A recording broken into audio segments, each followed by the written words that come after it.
This is the Between Extraordinary Part 8.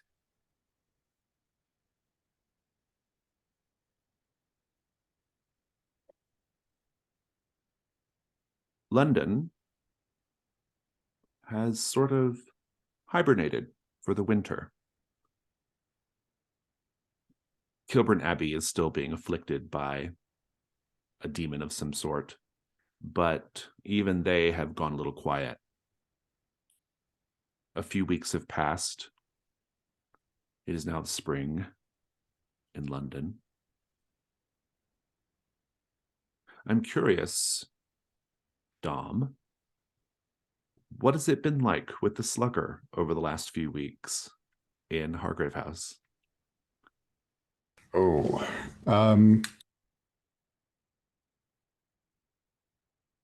I think it's been from the outside a little chill. Dom is maybe straining a little bit against the just the constant presence, but in terms of how the slugger is getting on, I think Dom would definitely be trying to incorporate him into the job if that's possible.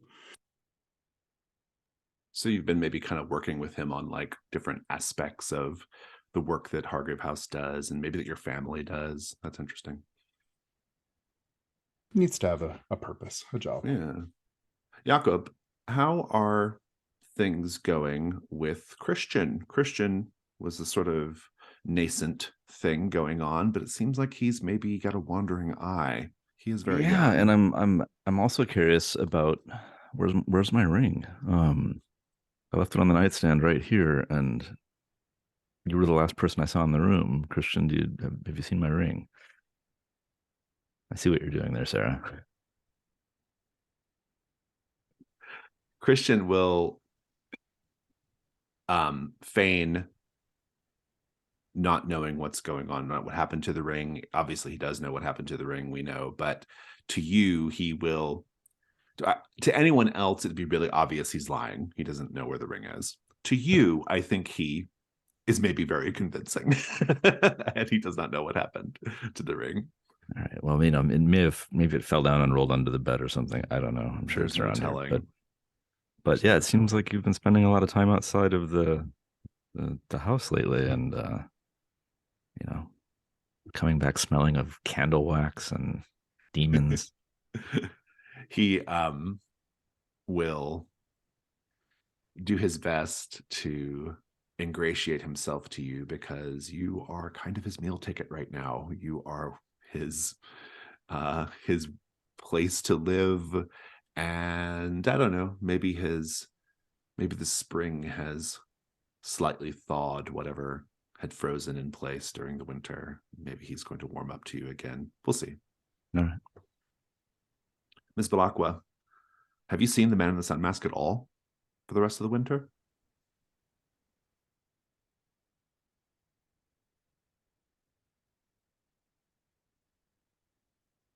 No, I think it's been several weeks, going on a month and a half. There hasn't been any communication. How does that make you feel? I choose to not reach out to him, and I'm sure that he's, having fun on another opium-laced plane somewhere, and I have other things to do. Lady Florence, Admiral Flag has also kind of gone to ground. Hmm. He's right next door, and yet you hardly ever see him. He doesn't make any unannounced visits, which is his MO. You might have maybe briefly waved at him from a window or something, but he seems like he's up to something. What makes you think he's up to something, even though he's being very out of sight? I think it's the the people who are going in and coming out of the Chimera. Um, they're characters that I haven't ever seen go there, and there seems to be like it's not like you know, the person in the suit and the top hat goes in, the next person who comes out is not the person in the suit and the top hat. Like there's this very weird asymmetry to like who is coming and going. That's very cryptic and makes it feel like something is going on there that doesn't make a lot of sense. Some time has passed, so let's take a look at conditions.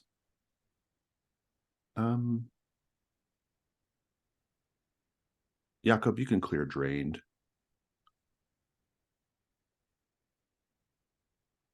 And Lady Florence, you can clear both of yours. Black eye and rattled. A fresh start. A fresh new season. The weather is warming up.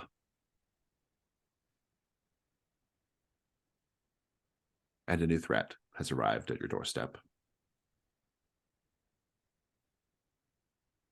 That ever-reliable rag, the Illustrated Police News, has lately been carrying stories about the so-called creature of Cremorne Gardens, sometimes called the creature of Chelsea Harbor, and more rarely, the creature of Chain Walk. These are all in the same neighborhood.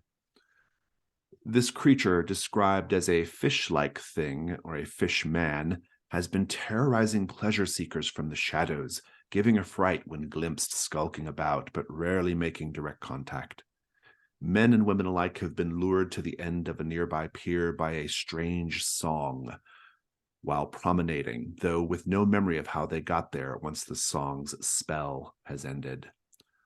All of this could easily be chalked up to hysteria, or perhaps some elaborate hoax by someone who resents Cremorne Gardens, if not for a physical attack upon a young couple, Simon Piedmont and Beulah Thrum. Mr. Piedmont and Ms. Thrum described how the creature leapt at them from a crouched position like a cat and tore at Ms. Thrum's coat. Scotland Yard is investigating. I'm going to pose a question to Ms. Belacqua. Ms. Belacqua, you have a connection to Thomas Simpson, the proprietor of Cremorne Gardens, having worked at Cremorne Gardens one summer. What was your job, and what did you do to lose it?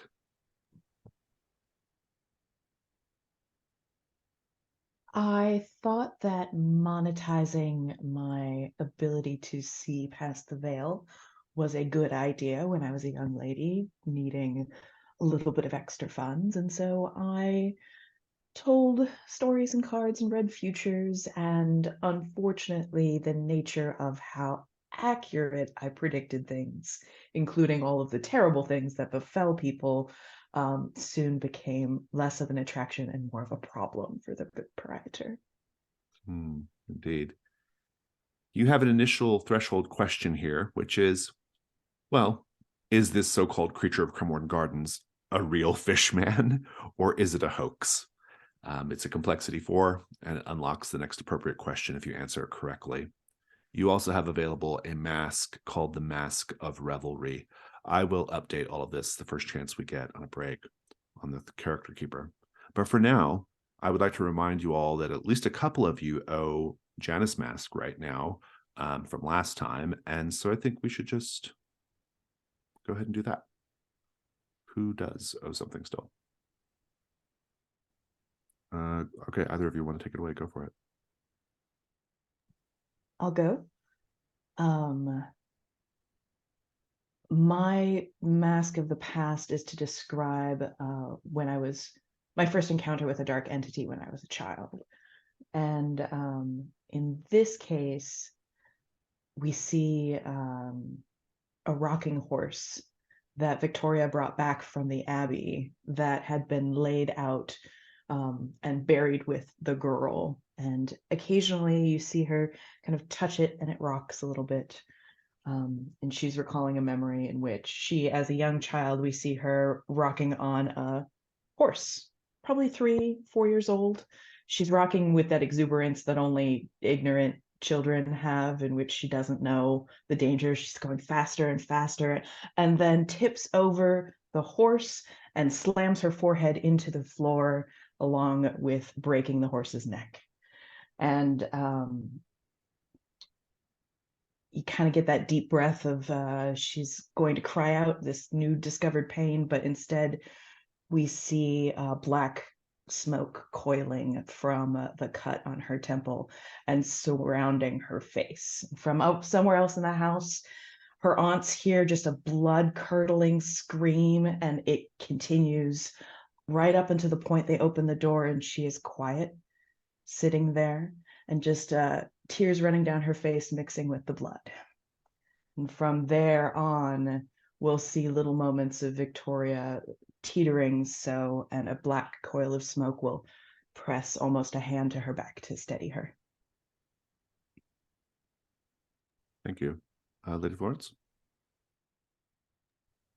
So I, as the boy, if we recall, these angels were coming down from the heavens in this vessel, and the leader of the angels and I kind of developed a bond, and I'm kind of viewed as the most like cherished, I guess, of all of the Gill folk down here. And the thing, if you also recall, that the leader of the angels was doing, which is Lady Florence, is sort of acting as a matchmaker. And there is just copulating and fornicating and all of that going on between Gill folk and angel folk, and there are even children being born. And at some point, this is all getting to a point where the vessel is not enough to contain it. And so the angel folk begin building these domes, classic like undersea domes, to be able to hold air, and so that they can live and do all of their fun things down here. And they happen to be placing these domes over areas of power and influence within the Gillfolk society, and are able then to control access for Gillfolk into these seats of power, and eventually are sort of transitioning themselves into positions of power within the Gillfolk society. The children, being sort of mixed hybrid children between angels and gills, have to live within these domes in order to survive. And I, as the boy, do have quite a few children through these activities. At some point, though, the gill folk decide that enough is enough, and that the angel folk are not angels at all, and stage a revolution. And that means breaking the domes. The cost that I pay as these domes are broken, of course, is that my children, who only breathe air, will not survive the revolution, and not be able to live on. That's very dark. Thank you. It does make me wonder about the creature of Cremorne Gardens a little bit. Maybe there's something there. Maybe there's not. Maybe this is just a hoax. Maybe not. Maybe it's a gillfolk. Maybe it's just your run-of-the-mill fish monster. But in any case, we're going to roll into our day phase. I want to take a quick break so I can update the character keeper and grab some coffee, but be thinking about what you want to do for this day phase, and we will come back and do it. So let's take 5. Before we get too deep into the day phase, I actually think it would be a really good time to check in with Dominic about the beast and about your hunt. We don't talk about it too often, but we know it's something that is always there with Dom, and you're getting closer, as close as you've ever been to finding the beast. I want to know a couple of things. One, maybe now is the time to start talking about the beast just a little bit, just to us as an audience, maybe not in character. And importantly, how have the last few threats that have been resolved, what about them is getting you closer? Like, how are you getting closer? If you need a moment, but otherwise go ahead. Just pulling up my notes. And I'll have to apologize because I don't speak Proto-Celtic, so I may not be saying this word correctly. But the beast is known as the Wiroku, which wolf man, he prefers, or it prefers wolf king. It is Dominic and the Constantines are well aware of this, but I'm not sure. Maybe Hargrave House has heard. He is a very old werewolf, kind of like the Dracula of werewolves.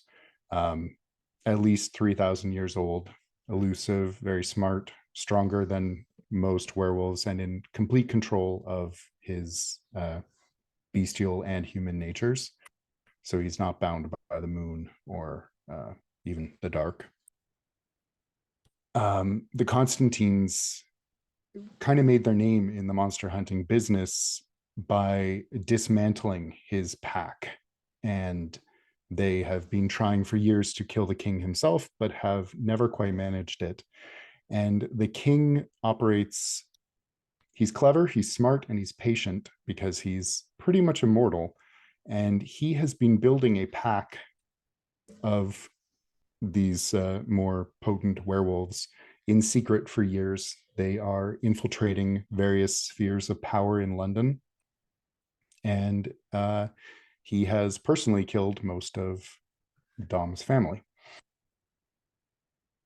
For how it ties into our recent hunts, I think especially with the slugger and the ties to Roman and Greek temples, the Wiroku is at least that old, and Dom would be looking for, did he pass this information along? Is this a rite that he's aware of? And with the Reaver also moving through the various spheres of London and the various occupations of people who aren't necessarily working on the up and up, that seems like a place that the Wiroku would be looking for inns. Thank you. That was great. Well, the day phase. It's a new season. The weather's warmer. And there might be a fishman on the loose, or there might not. And Kilburn Abbey is still, it's been on low simmer lately. I think, Ms. Balakwa, well, I'll ask you this.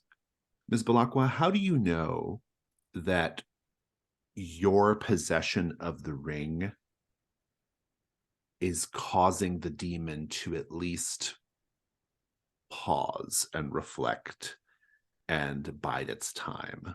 Whereas when Jakob had it, it was like, whatever, all hands on deck. But for you, it's like, how do you know? How do you sense that, though? Why do you know that?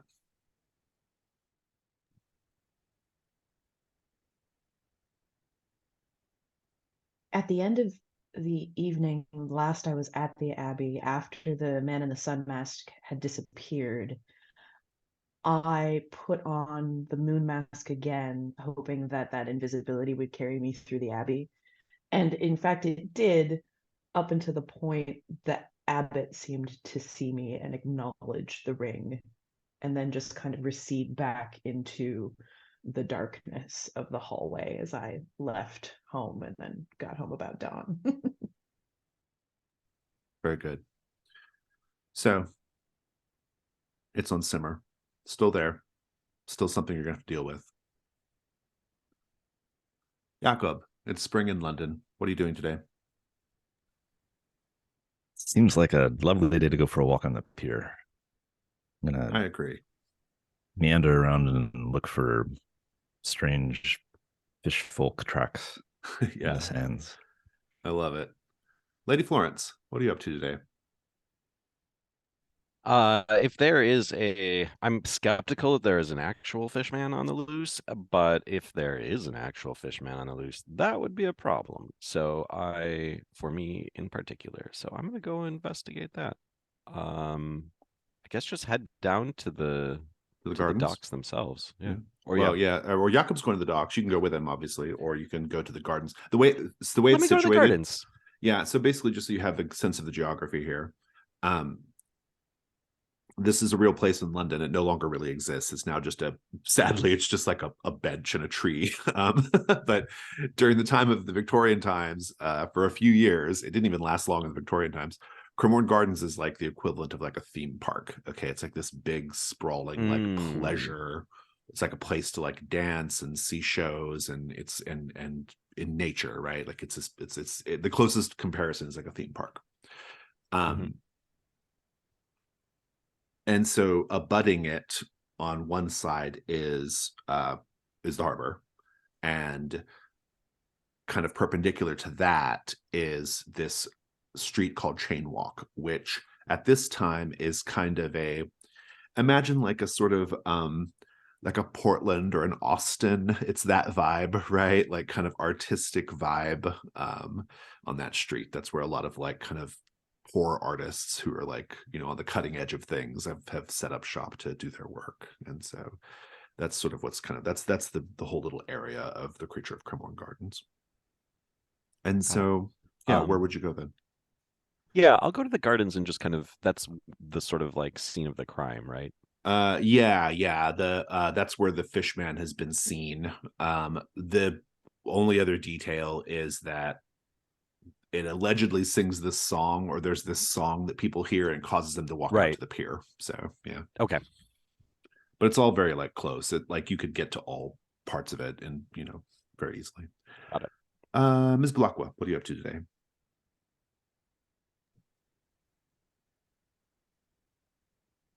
I think that I will also want to go to Cremorne Gardens. Still been avoiding the Abbey now that it's been a little bit removed. I have no interest in revisiting it at the moment. So perhaps going to my former employer and pressing some answers. Dom, how have things been going with the Limehouse Lurker? Dom will kind of begrudgingly source feed for the creature.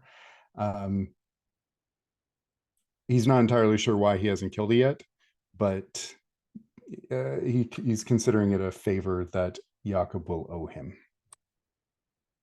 After you're done delivering the things ration, what do you do for today? Well, I was thinking of also going to Cremorne Gardens, but it feels like we've got that covered. Although Dom is a little hesitant to be hunting something that he can't stab, but he'll head to the Abbey. Okay, interesting. Yeah, I'd like to get Dom's view on the Abbey. I think that'd be fun. Okay, then let's start with the Abbey. Then we assume that you and Ms. Balakwa has shared all pertinent information with you, and so you're not going in there completely blind. I'll remind you that you have two questions here. How can the demon be driven from the Abbey? Or why was the demon bound to this girl walled up in the Abbey? Itself quite a mystery, because she was presumably walled up in there for centuries, but her body had showed no signs of decay. You also have the Mask of Sacrilege available to you here as well. And so, as far as the Abbey goes,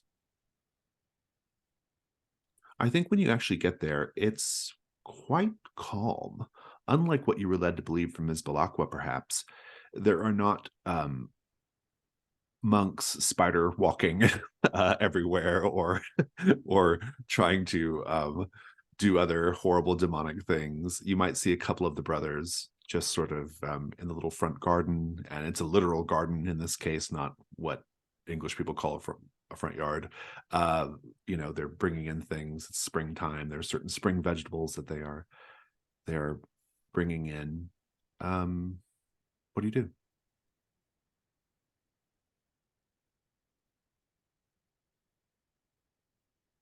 Are we aware that it was the possessed monks that raided Hargrave House? Yes, that is something you know. Yeah.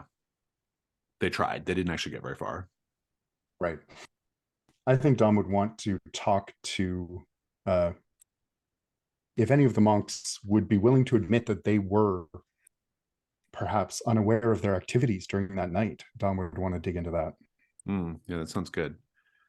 So you can just walk straight into the front garden. I think one of the monks, who will identify himself to you as a Brother Lewis, he will come up to you and he'll say, "Oh, hello. Are you here to pick up a cask of our vintage, or what? How can I help you?" I wasn't, but if you're offering. Sorry, I'm just a little confused. We don't get many visitors, even here in the middle of the city. I think people are scared that, well, our religion might rub off on them by mistake. Or the demonic possessions. He's like, "I'm not quite sure. I don't know what you're talking about." Of course. I have some questions for you. I'm with Hargrave House. Oh, are you? How interesting. I would be happy to go get the abbot. I'll start with you if you don't mind. He says, "All right. Although I'm not sure why I would confess anything to you, sir. I don't even know your name." You can call me Dom. He says, "Well, what is your question?" A couple of weeks back, end of winter, we had a bit of an incursion at our place of business. From what I've heard, a wave of maddened monks tried to breach the walls. I remember it differently. I remember we were all taking a rare stroll outside the walls of the abbey, and we ended up in Belgrave Square, but then we decided to turn back. I don't suppose you would, I don't know, have anyone show up with bruising, strange injuries after that pleasant stroll? No. We were there. We took in the sights. And then we did hear a commotion and gunfire, but that didn't have anything to do with us. And it didn't occur that perhaps you should seek out authorities to assist. Well, we try not to get too involved in the affairs of the mortal realm. We have more spiritual matters to attend to, you know. Oh, of course. Yes, all those spiritual matters, walling up girls in walls, and He says, "Well, now I assure you, that is something that we here at the Abbey had nothing to do with. That is a historical matter that is being dealt with. I believe Dr. Gastrell is handling that matter. Have you spoken to him yet?" I haven't had the pleasure. Well, But as a member of the Abbey, you must have heard stories, legends. go ahead and do the Whispers. information move with I guess presences. Yeah, I do presence. 9. We'll come back to this. Let's go over to our Cremorne Gardens crew. I think you can all kind of start in Cremorne Gardens and then head to the pier or wherever you wish at that point. But you're all dropped off in a, you take a carriage there. And I'll point out a few things. The space is largely just it's like a large kind of beautifully manicured promenade that sort of connects up a few little things.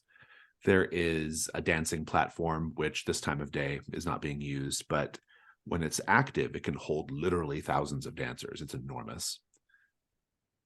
There is an American bowling saloon, which is quite the talk of the town right now. There is a banquet hall.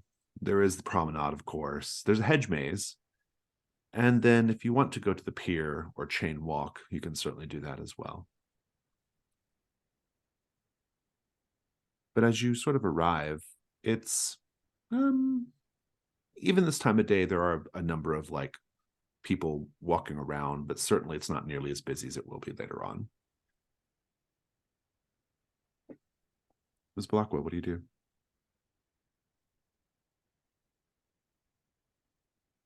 I am trying to recall the man's name that ran the show. Oh, Thomas I Simpson. can't at the moment. Thank you. I would like to go find Mr. Simpson and ask a few questions. I think he finds you.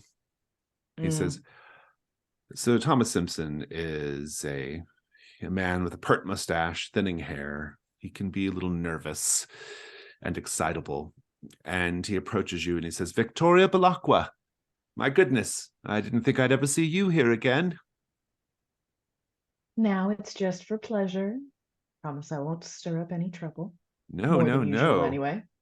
Dude, I certainly don't think you are going to be in any position to inflict our customers with nightmares and thoughts of self-harm and other things that happened because of their consultation with you. You know, we have a new young man who does what you used to do, fortune telling and all that. His name's Greco. Greco, the second-sided boy. He's fantastic and very pliable and very easy to direct. Yes, I do suppose that was the thing that was most challenging between us. Yes, because it was. your direction was mostly ignorant, blissful garbage. Oh, sir. I'm glad we are reacquainting ourselves in the manner in which we knew each other before, Ms. Belacqua. You came over to me. I, of course, will not mention that you are stubborn, cruel, and, well, perhaps a little too convinced of your own efficacy when it comes to matters of the supernatural realm, since such things are not real. Of course they're not. But self-exploration is a dark and purposeful nightmare for all of us, and I just merely opened the door to other people's consciousness. Would you like me to try on you? No, Or I would did you have not. a reason to No, I come certainly over wouldn't. to find me? He says, Lady Florence, he knows you, Lady Florence. And, sir, to you, Jakob, I certainly don't want to question the nature of your friendships or colleagues or whatever this little arrangement is, but you should know that Ms. Belacqua is, well, how shall we put it? A very, very difficult egg. Oh, we are well aware of that, Thomas. Oh, It's good. no matter. Then we're all on the same level. Wonderful. Terrific. Excellent. Well, let me know if there's anything I can do to make your visit to Cremorne Gardens more pleasurable. Oh, yes, yes. One thing. This That was Piedmont and That was rhetorical, Lady Florence. I actually have no intention of doing anything to make your stay here more pleasurable. In fact, my great hope is that you will leave directly. that seems awfully suspicious, Thomas. Well, I certainly wouldn't want to offend any member of the peerage, but nevertheless, Lady Florence, I get nothing but a bad feeling from your little trio, and we already have quite a lot of bad feeling going on. I'm doing my best to maintain everyone's spirits. This is a pleasure garden, not a horror garden, after all.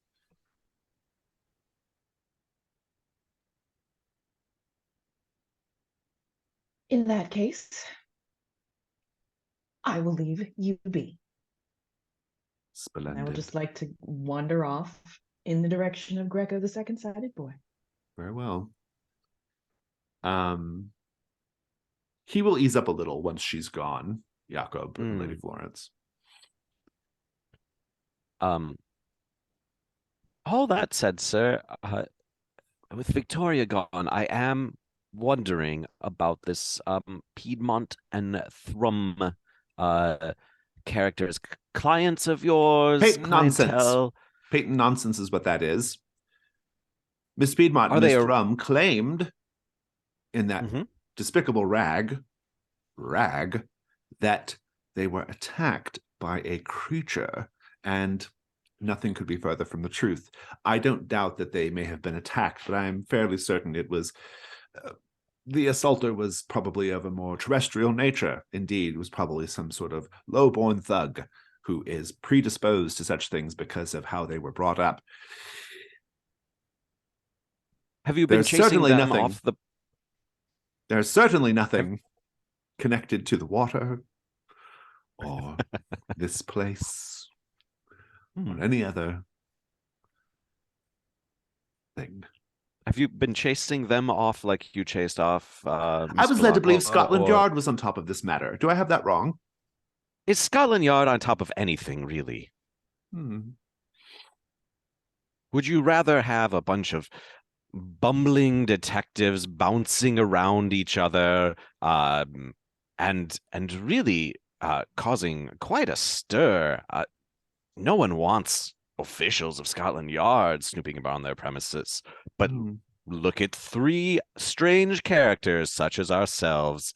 How much more would we add to the atmosphere of your beautiful establishment? Well, I would certainly be more than delighted to set up a tent and put you in there and charge a shilling for people to look upon you. But I don't think people would find this young man, to Jakob, particularly exciting or interesting. No offense. I put the question to you again, or perhaps for the first time. Why are you here? We are here because, frankly, if there are fishmen There are not. about, if people are saying that there are fishmen about, it's trouble for all of us. And in this case, we'd love to help you snuff those rumors in one way or another. At this point, a young woman who's wearing a kind of a simple, very plain dress, utilitarian, has a lot of pockets, actually, hair pulled back in a neat bun, very no nonsense. She approaches and she says, I would be happy to help you, Lady Florence, sir. My father is a bit nervous and excitable. I fear that the sight of Ms. Belacqua has caused him to lose himself. And Thomas says, I think I shall go have a tea. Abigail will be more than happy to help you all. And he leaves.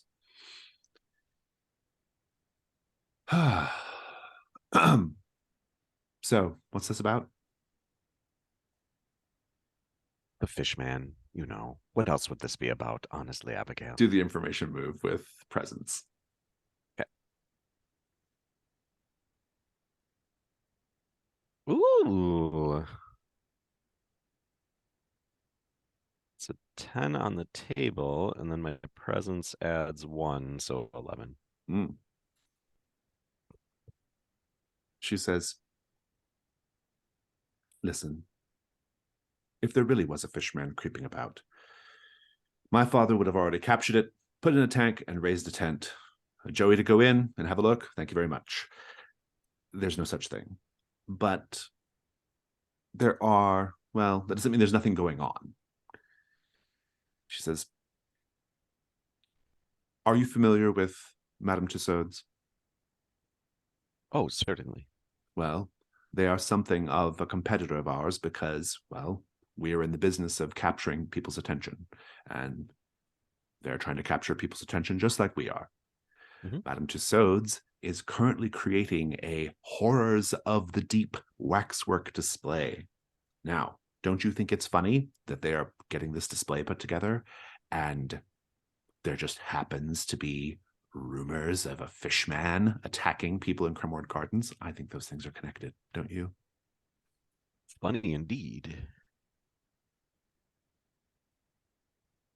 You don't have to be Sherlock Holmes to put two and two together. You don't, but that's usually a sign that there's something more going on. I find that the world is actually much simpler than writers and artists would have us believe. Oh, if only you knew the truth on that one, Abigail. You're very quiet, she says to Jakob. Yeah, easier to listen and learn if one's not speaking. Hmm. I hear there's great music around here. At night. Right now, it's mostly just work, getting ready for tonight. Well, I've told you what I know. If you're going to go poking around asking about this, for whatever reason, I'm not sure what your remit is in this matter. Just try not to agitate my father. Seems like that will be difficult, but we'll do our best for you. Yes, best of luck. And she goes off. Miss Balakwa, you do find the tent of Greco. It's a sort of purple silk tent. And when you go inside, you see a young man, he's probably like 16 or 17, wearing mystical face paint, and he has a jewel representing his third eye on his forehead. And he says, "Welcome. Have you come to peer into the future?"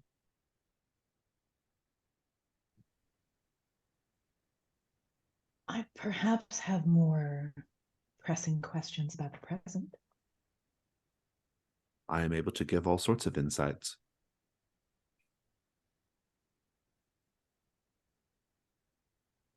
Perhaps I should sit down. He smiles and points at the little dish where you put your money. Victoria will take out a little coin purse from her suit breast pocket and, after every word, clink a coin into the dish. Where is the fish monster? He says, "Miss Balakwa, you already know I don't know the answer to that. It does seem that you have something of the gift.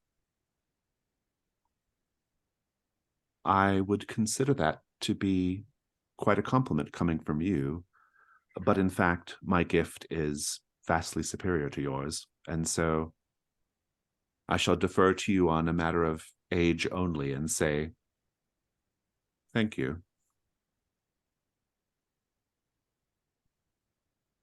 I don't see why everyone has to be so rude today. That's not Do to you say that you really don't have believe talents, Miss Balakwa, but when it comes to peering beyond the veil, maybe you're born with it.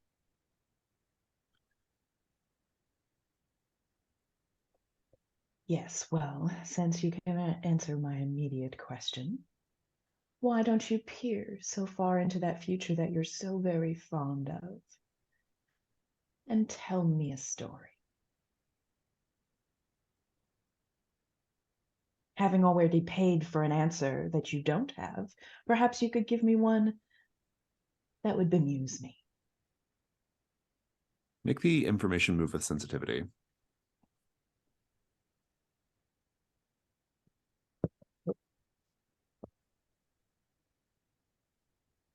And it's a 7-9 total.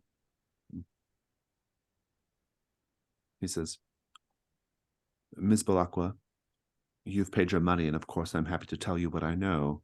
And indeed, I can see things that the Simpsons cannot, or will not.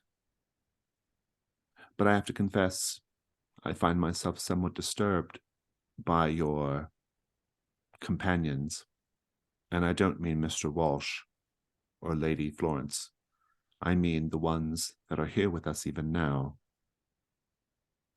They are trying to reach inside of me. I can feel them pressing into the outer edges of my consciousness. They too understand what you're dealing with. I get the distinct impression that looking upon me, their natural hungers are renewed and indeed heightened. It's as if you've been eating scrap your whole life, and suddenly you are presented with steak.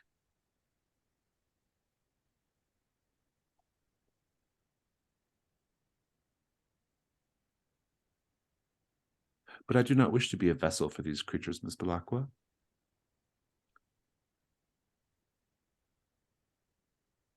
And yet I do not want to be rude. How do you suppose I should handle this?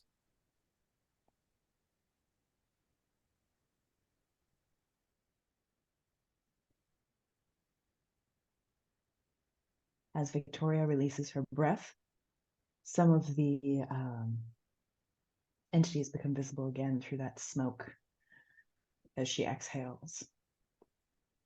And much like running your fingers through cigarette smoke, she just blows a handful of it, swipes it towards his face, and says, well, if you don't wish to be rude, stop.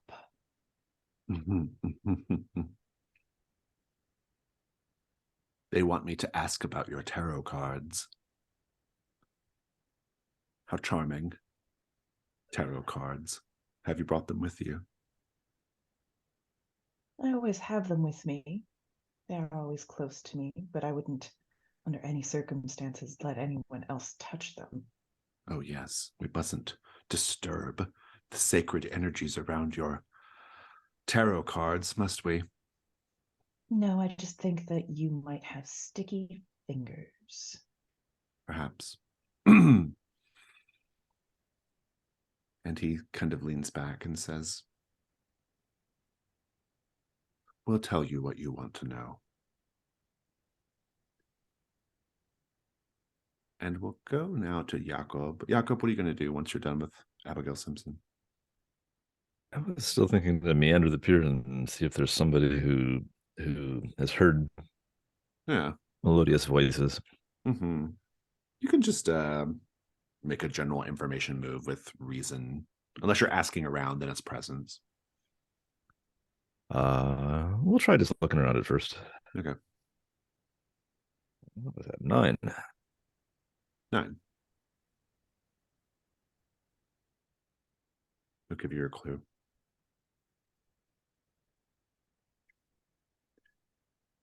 Your shoe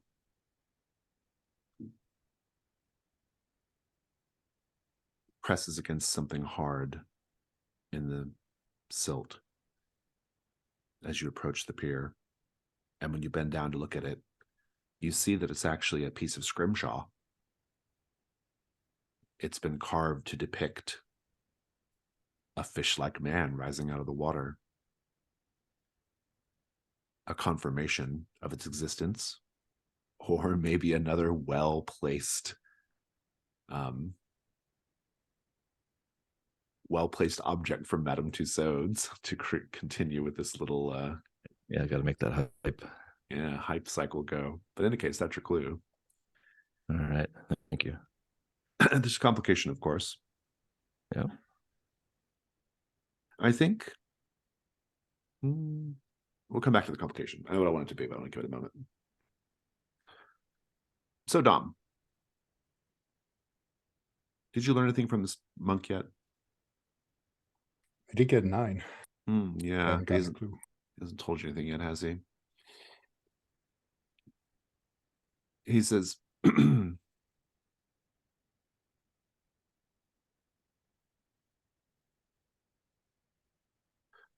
I think that the information you're looking for, sir, would be best delivered tonight. We're holding a special mass. Why don't you come?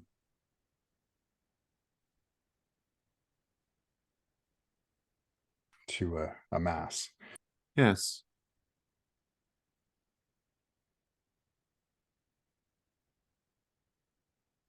normally I a sort of private suppose. affair, but I'm sure I can speak to the abbot.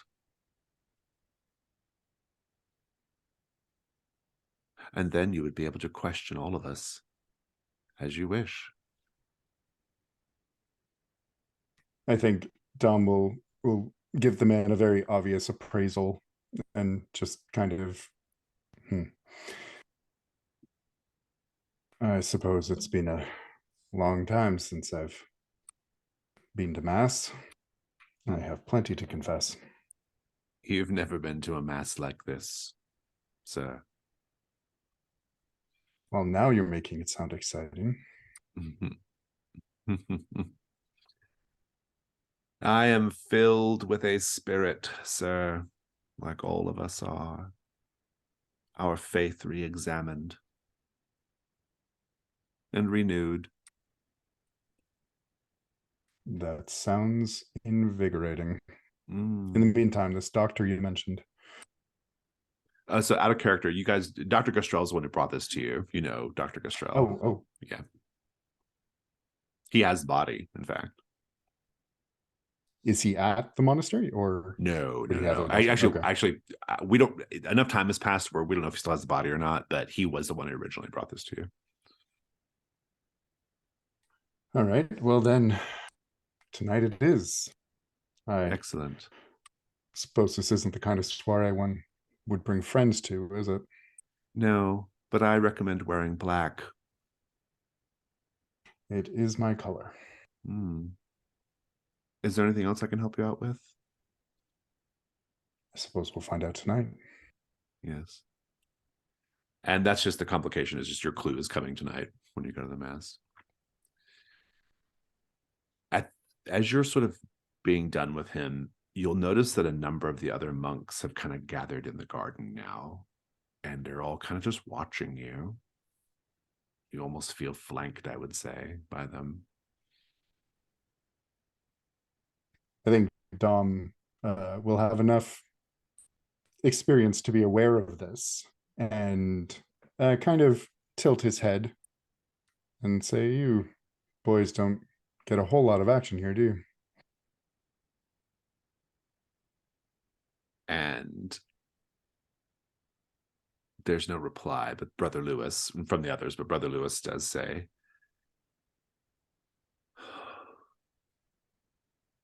doing our Lord's work is all we require. Then I look forward to seeing how you worship. Lady Florence, once you're done with Abigail Simpson, what then? I mean, Horrors of the Deep and Madame Tussaud sounds interesting. Huh? I assume that that's not too far from It's here. not. No. I would head over there. And then quick clarifying question. That counts as a clue? Yeah, the clue is that Okay. is Madame Tussauds is doing this Horrors of the Deep. Yeah. Exhibit. I'm gonna head over there. Okay, I love a sounds good horror deep. Yeah, you could do that. And I think when you get to Madame Tussauds, they have it's a public business. You can go there and pay it, buy a ticket, and go look. But the Horrors of the Deep thing is not open yet, so you're having to look at tales of various explorers. There might even be. Oh, I will tell you. Mountains. I will tell you. There is a scene of a young Admiral Flagg sword fighting with the pirate queen of Barbuda, Oh, who he famously captured on the high seas. That, of course, is something you'll be aware of. I think a person might roll hard in my head. Yeah, a person might even walk up behind you and say, "Oh, that Admiral Flagg, he's a true hero. A proper That's an champion of the interesting empire." claim.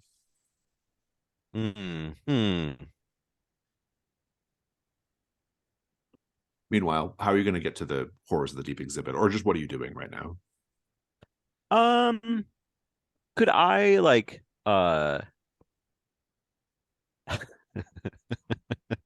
so maybe I can tie it into this like this flag exhibit and maybe kind of like try and wave down some kind of staff member to point out the some of the historical inaccuracies that should probably be worked on for the exhibit. Right. And my thought would be then I can sort of like parlay that into, oh, when it comes to matters of the deep, of these great seas in the deep, I'm actually the expert. That's good. We can say you've had this conversation. They say, well, of course, Lady Florence, is it this attendant says, this man, he's maybe like just a kind of, maybe he's one of the Tussauds even. Madame Tussaud's been dead for a few years, is one of her sons, maybe. He says, but of course, I don't think the average Londoner is going to really know that the medals pinned to the waxwork of Admiral Flagg's coat are not quite right. It's not the sort of thing that people are really going to pay attention to. They're here for the action, you see. They are here imagining what it's like to take down the Pirate Queen of Barbuda. Not that he's not wearing the proper hat. Do you see what I'm saying? I mean, we do want to make sure that anything done in service of Her Royal Majesty is prim and proper, though, don't we? I do agree that the penguins are not the right thing. There should not be a penguin in this display. How did the penguin even get on the ship? It's a question I've always wondered myself. For reasons not the least of which, this is nowhere near the part of the world where such creatures are found.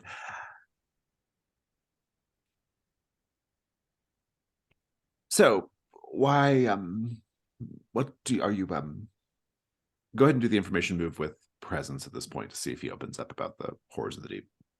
Okay. And yeah, like I think I would just be kind of saying like, oh, like, and maybe I even sort of like add some scandal to this scene with Flag and the Queen of Barbados. The Pirate Queen of Barbuda. Barbuda. Yeah, that like, oh, they were so close in this moment, as if to embrace. There was a look of,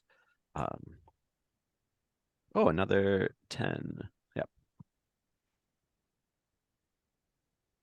He says, well, yes, I certainly would not want to contradict someone with your pedigree and indeed your connections. I understand that you run in the same circles as Admiral Flag. But, well, this display did get the approval of its two participants. Admiral Flag, of course, is in the city, but the Pirate Queen herself is also a resident of an occasional resident of London. I think she has a big house out in the country. But that's neither here nor there. Your input is certainly appreciated. Let's talk about the horrors of the deep. Now that is yes, really if something. You want to. Yes, if you Pure want to fantastical sort of thing. My mother would have never approved of such a display, monsters and all that. And he'll kind of take you back to it. And as I paint the scene, everyone describe one of the in-process horrors of the deep.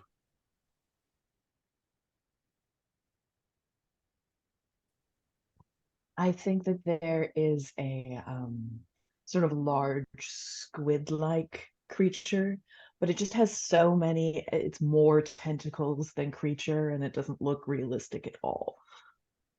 Still all the styrofoam and spray paint.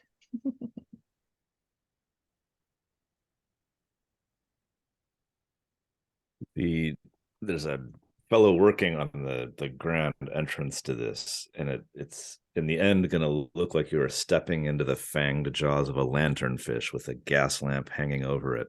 But he's having a hard time getting the gas lamp adjusted, like, and it keeps like flaring sort of spontaneously, and he's like, and nearly steps onto a big fanged tooth. as you go through those jaws, there's like those like shark tubes that are in a lot of aquariums. There's like one of those, and it's sort of this diorama that they're building of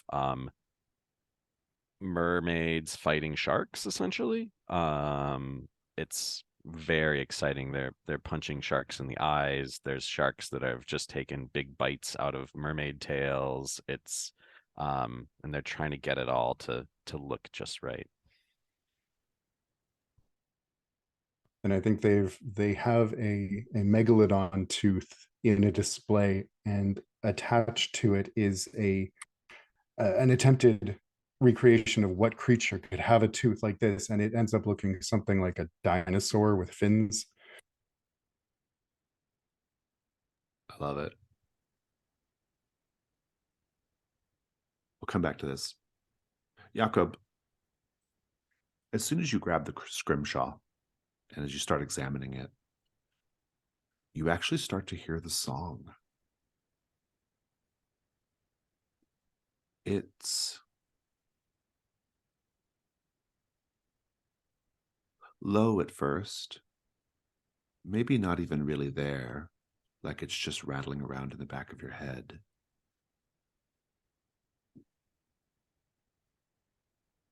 Maybe it's real. It's being sung from somewhere, perhaps by the creature of Cremorne Gardens. Or perhaps it's whatever jokester has been hired by Madame Tussauds or someone else. But I'm curious, as we get ready to do the day move here, what are you afraid is going to happen if you lose your nerve or otherwise succumb to this song, magical or not? Your reaction might actually inform something here.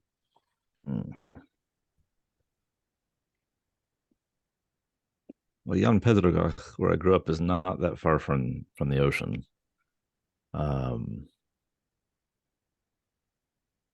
But I don't really swim, and I'm concerned that I might sort of lose my sense of where to explore and head out a little too deep, wading into the waters, and get swept away by one of those undertows I've heard about. Go ahead and roll with composure for now. All right.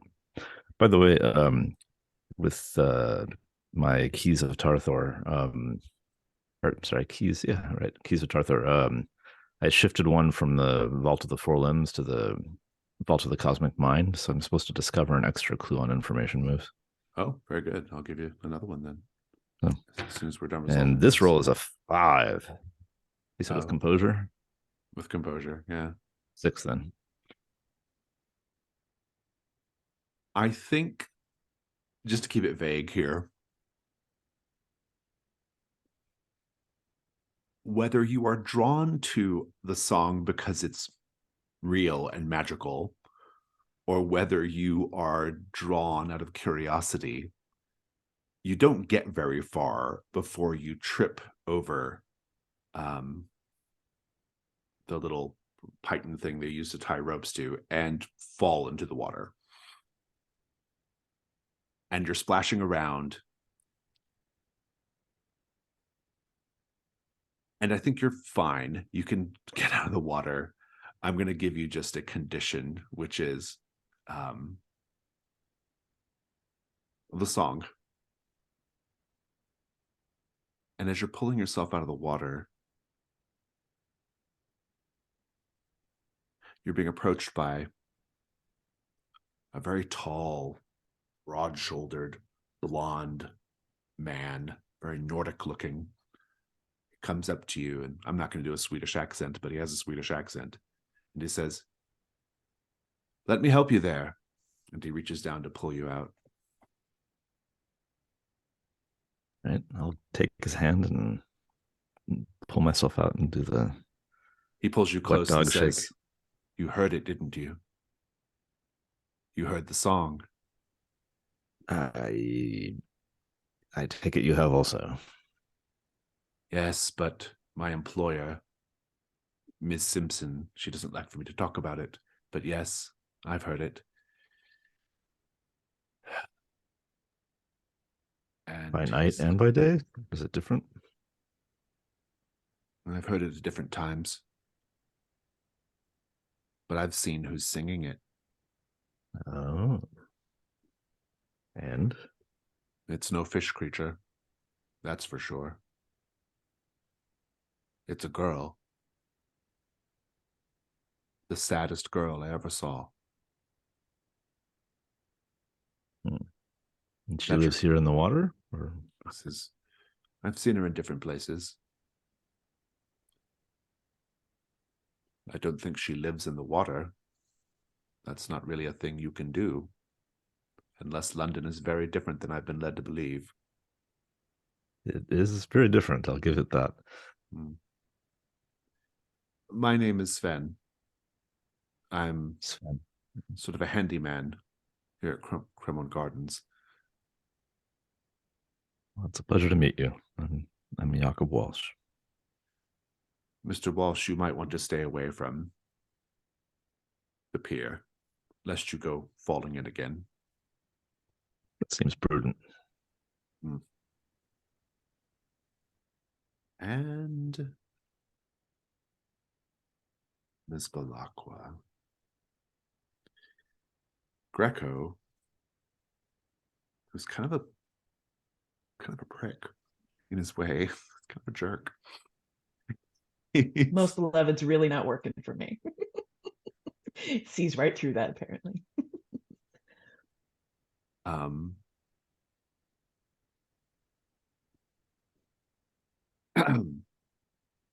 I think the complication on this, I've been trying to kind of lead up to this. I haven't given you the clue yet, right? No. The complication is the dark entities are actually going to want to make Greco their vessel. But not because he's better than you like he thinks. It's because they want to make you jealous of him. If you don't want to deal with their nonsense, you have to put on a Janus mask. Otherwise, that's what's going on. I really don't want to deal with that nonsense. I would like to check on Janus mask. Go ahead and mark your mask. Thank you. He says, oh, well, it seems that your friends are just toying with me a bit. You've paid your coin. Let me tell you what I know. And he kind of goes into a bit of a reverie.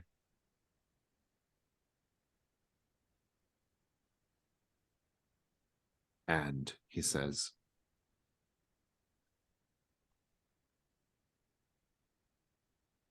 eyes in the dark, in the center of a maze, glowing yellow, but not with heat. It is a cold light. Those eyes are waiting on you. They wish to tell you something.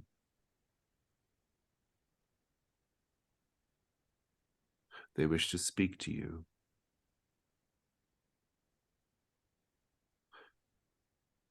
They wish to speak to you of sadness and love and mysteries that no one else will understand. And then he looks up at you and says,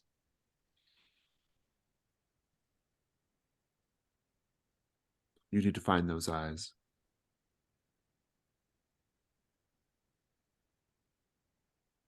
I do appreciate finally having a direct answer. But boy, just because you think you can see everything doesn't mean that you will see me coming. Lip open the tent. Puff of incense. Leave.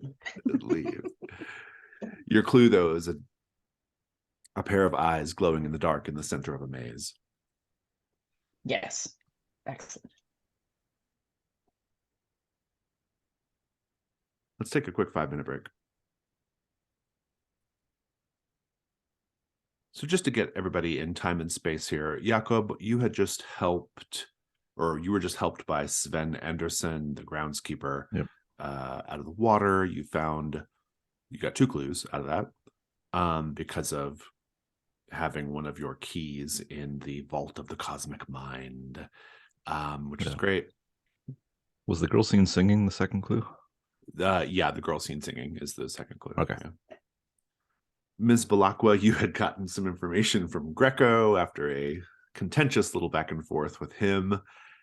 And Dom, you have a clue waiting on you tonight at this mass at the Abbey. But nevertheless, you are kind of leaving Kilburn Abbey, unless you're going to poke around surreptitiously. I don't know. I'll let you decide. But I was thinking if I could swing past the good doctor's office on the way home. That sounds like a good plan. I like that. And Lady Florence, did you roll the information move? I did, and I had an 11, 10 on the table. And Indeed. A couple of things. One, as you're looking at all these various displays, there's one that sticks out as not really being a creature of the deep to Lady Florence. Yeah. There's one that sticks out. It's a chimera. It's a lion with a snake tail and a goat head.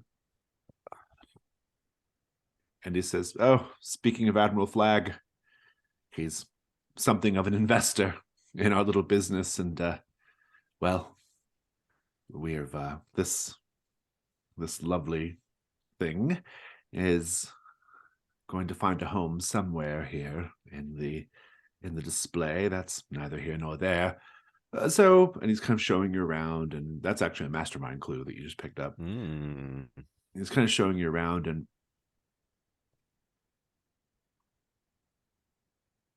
one thing sticks out to you, so everything here is either wax or it's some sort of prop. The props are not as convincing as the wax works, if I'm being honest. The sets look a little kind of paper mache, a little cheesy. People come for the waxworks, which are quite good. But there is one bit of set dressing that stands out to you because it's incredibly realistic looking. It's a large pearl.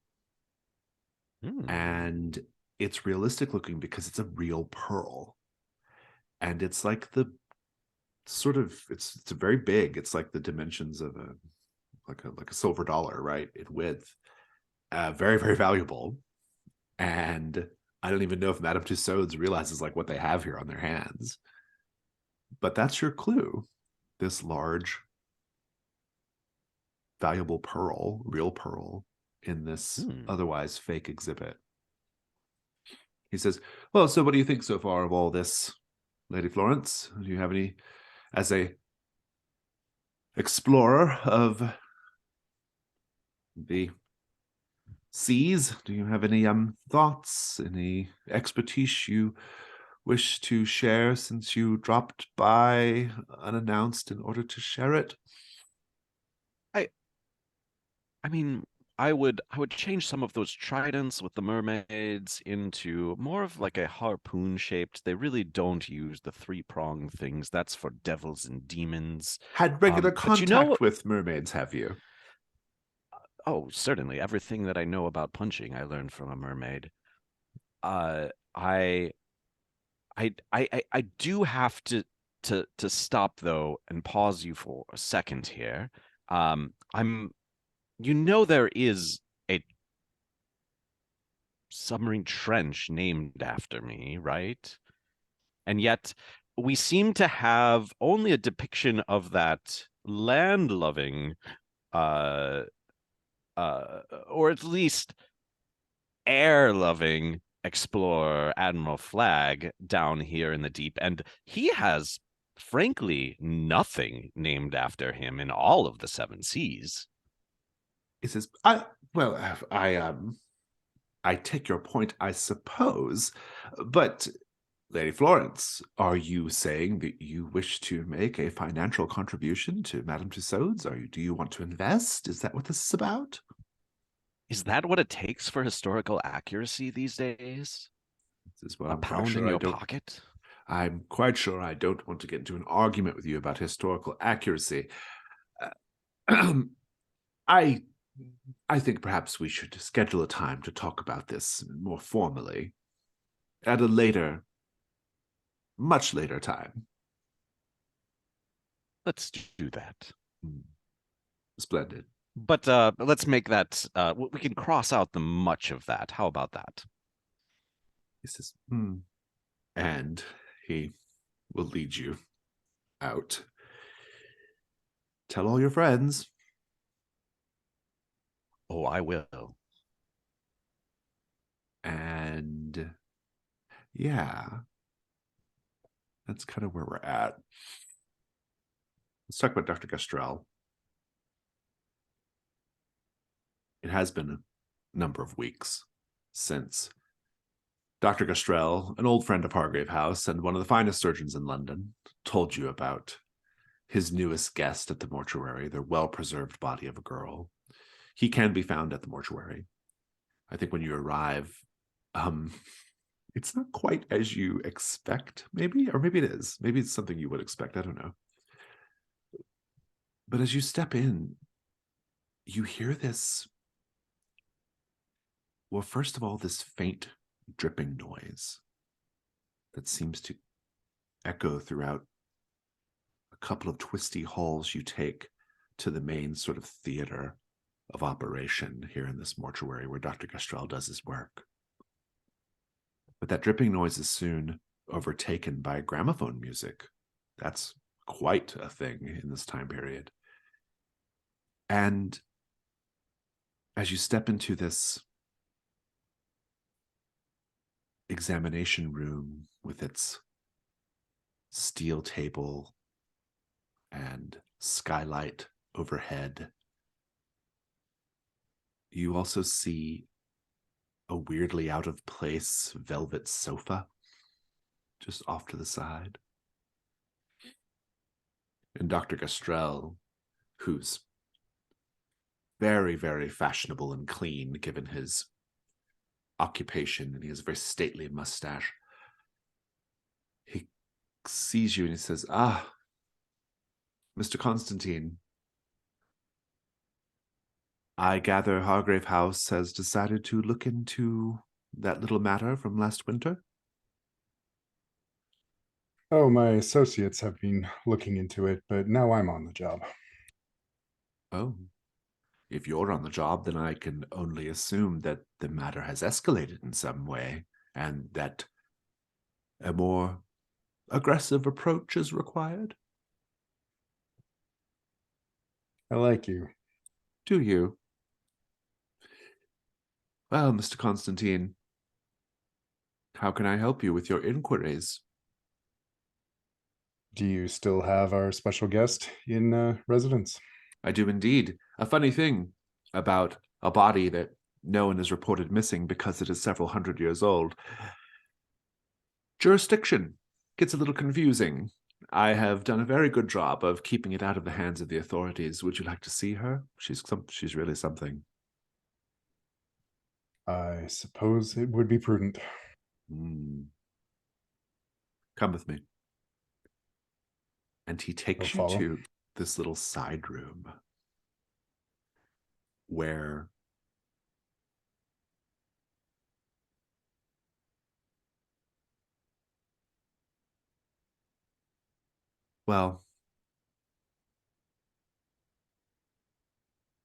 he takes you into this little side room.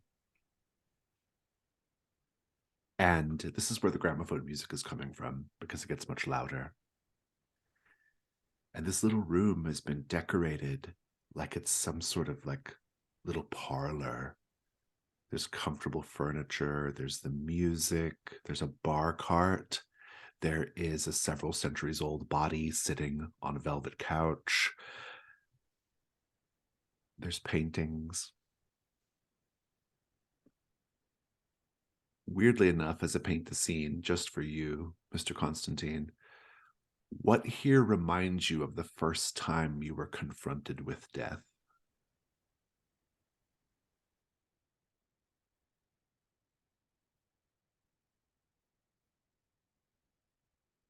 I think one of the paintings is uh,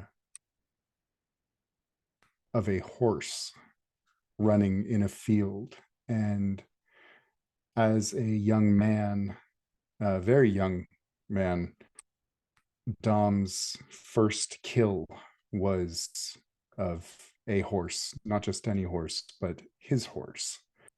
There's nothing wrong with the horse. It wasn't an act of mercy. It was a rite of passage. I suppose you must think this is rather ghoulish, Mr. Constantine. But our It subject here... Oh, go ahead. Does make me wonder if you either have too many visitors or not enough. Huh. Our subject here is very fascinating. She does not decompose. And yet,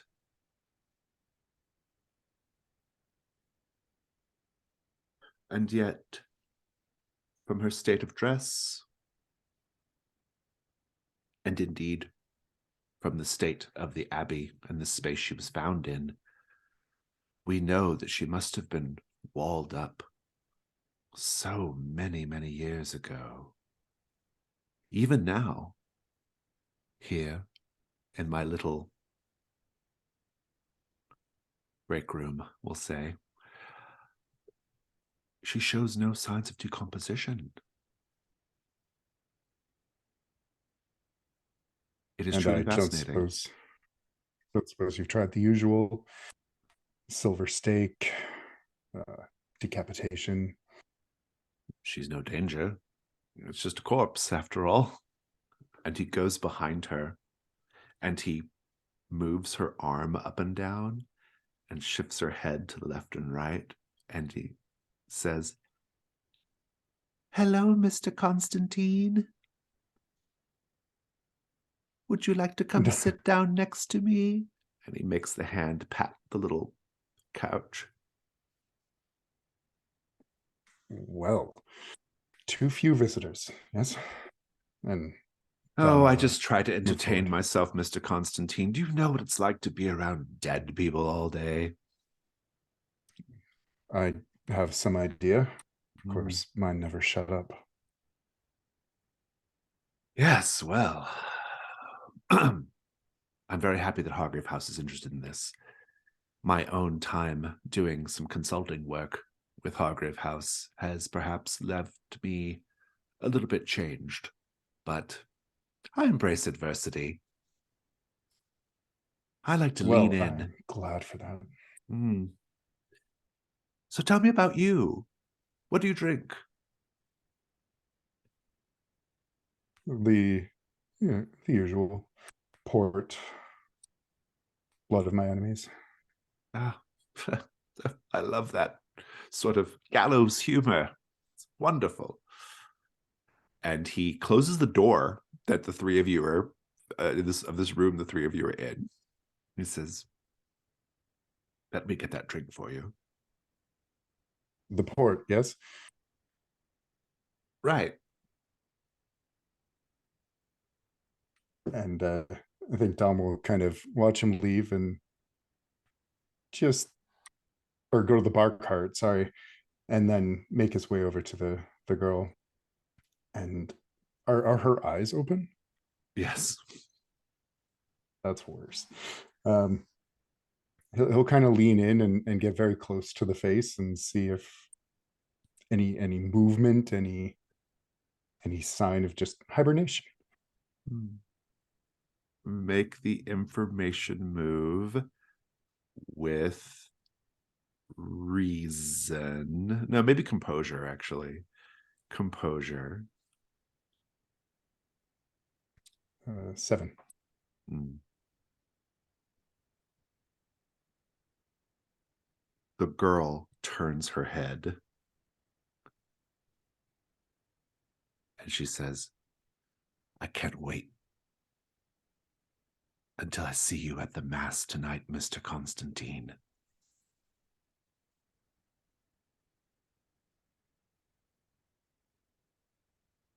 Like lips moving and everything. Oh, yeah. Why don't you bring a +1 after all? I would love for Ms. Balakwa to be present.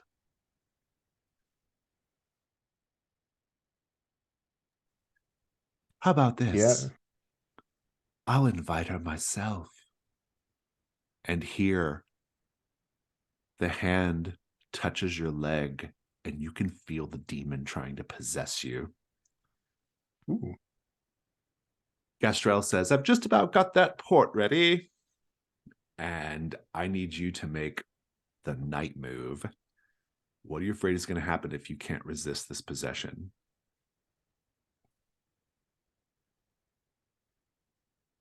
That tonight I will find myself walled up in a monastery and preserved forever. Oh, very interesting.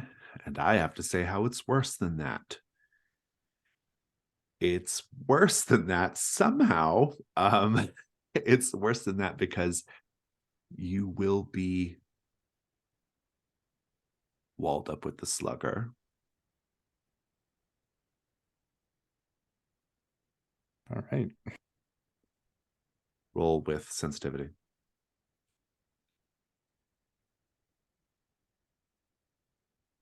Oh, 8. Very good. Take drained, but describe how you resist the possession.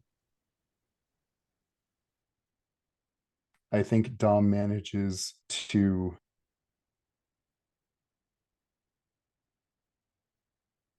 how mad would Gristrell be if he turned back and the head was no longer attached to the body? I don't know, but if that's what you're doing, let me know. I think he was leaning in that close to something of such obvious supernatural concern. Dom was ready with his blades, and when he felt that creeping presence against his self, just a quick slash of his blades, and just a little decapitation. We'll come back to that. Jakob, what do you do when you're done with the pier? Or are you done with the pier? And I think I'm done with the pier. I'm a bit soggy. Feel like is there a I don't know, a pub nearby with a roaring fire where I can dry out? yeah, there's probably something on Chain Walk, right? Actually, in fact, I think as you're kind of like picking yourself up and maybe heading in that direction, there is an artist on a balcony painting something, and he calls down to you and he says, you are looking a little drenched there, friend. the ocean will do that to you, it turns out. It's like, oh, that's I don't know if I would call that the ocean, but it certainly leads all there. water's connected, right? It's just it's about to be an ocean. I suppose all waters do eventually flow into all places. That's surprisingly philosophical. Well, why don't you come in and I'll get you a towel and a cup of tea. Well, it's very generous. Were I not so soaked to the bone, I would probably decline. But if you're okay with this, I'll take you up on it. I am indeed. And as you come inside, he sort of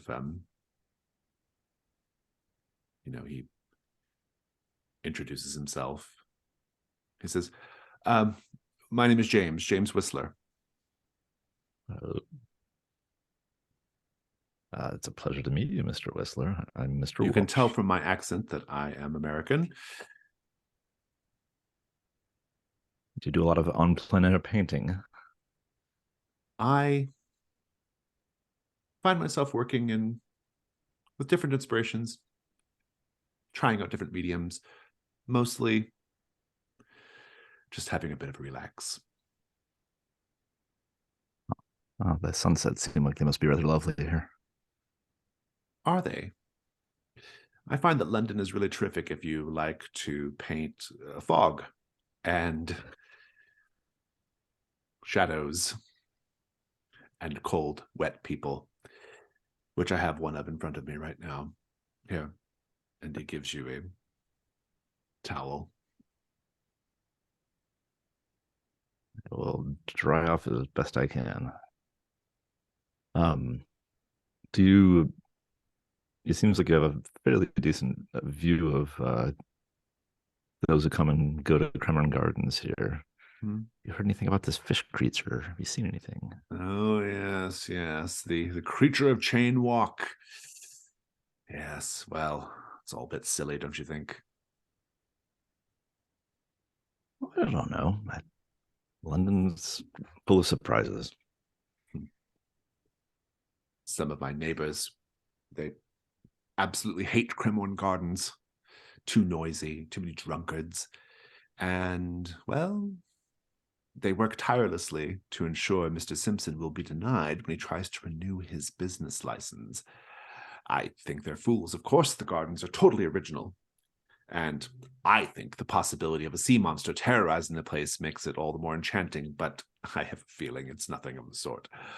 I have a feeling that this is all an attempt to besmirch Cremorne Gardens.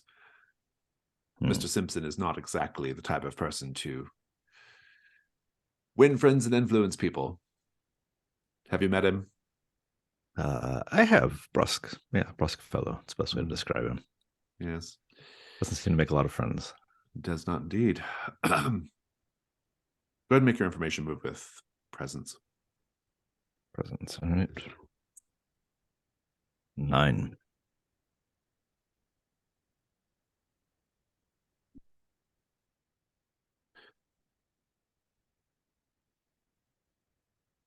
We'll come back to this.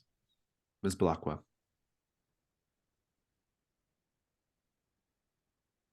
Once you're done with Greco, what do you do?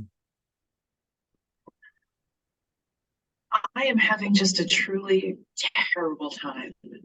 And so I think that I might just sit prettily and wait to smile at the most attractive person that I see as they walk by to charm someone into either just a friendly conversation about the gardens themselves and a bit of flirtation to make me feel better. Indeed, indeed. Real quick, Sarah, check your audio inputs. You sound really like Still? All right. Like you're at the bottom of it. Now you sound like you're at the bottom of a well. Well, great. Which is maybe helpful in some circumstances, but I'm sure Miss Balakwa has been found at the bottom of a well more than once in her life. I would just go back to whatever you had it on before.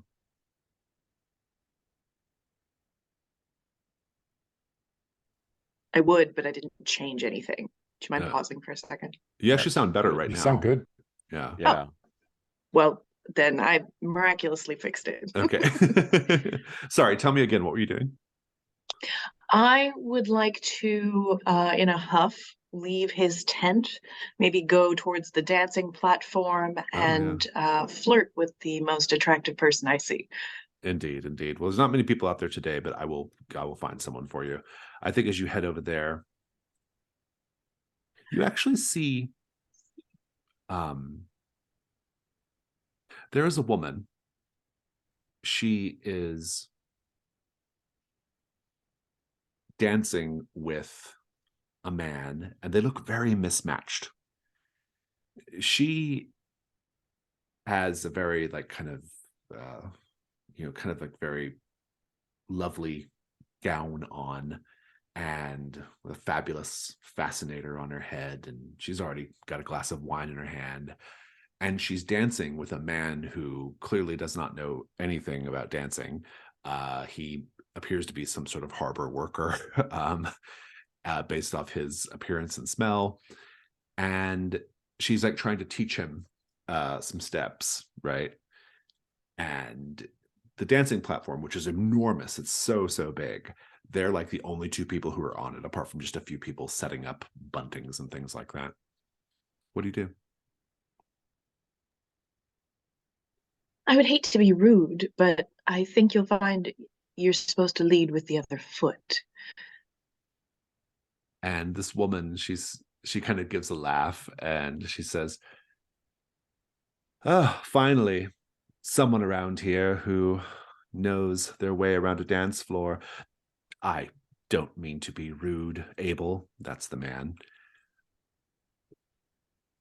Perhaps I could, well," and she's sort of like, A demonstration might be very instructive.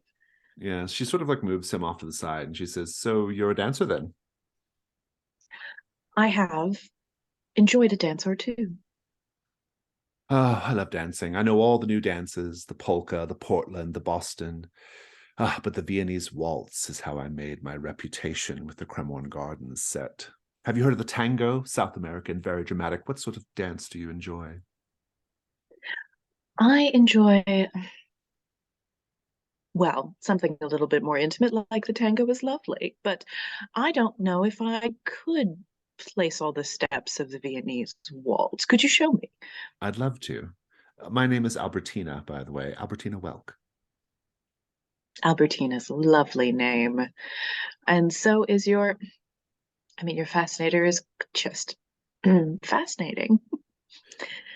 And she sort of like looks up and she's like, well, this is perhaps a bit much for the middle of the day, I suppose. But I always say, you never know whose attention you might grab. And so it's always best to be Well, it's prepared. Victoria to you. Splendid.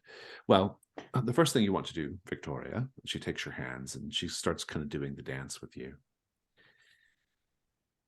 And how do you fare in the dance? I know how to do the Viennese waltz. I will misstep occasionally, or less so, and we'll be dancing quite easily after a 2 or 3 minutes instruction. She says, "You've caught on really, really well, Victoria. Well, are you going to be here tonight?" I believe that I've had enough of the gardens for one day. It's very bright midday and all that, and I just feel like I could use a sit a little bit out of the sun. Do you happen to know where I might catch a breath and some shade? Well, there's shade, of course, is well, if you go to the promenade, I'm sure there's shade aplenty. But if you just need to get out of the sun, there's always the bowling saloon. Well, I have a feeling that you know precisely where all the dark corners are, and I believe we should be friends. So I just take her arm in mine and we move off. Indeed. I would like to maybe during that like walk towards the bowling saloon, bring up the idea of a fish creature and some fantastical gossip and see what she says. Make the information move with presence.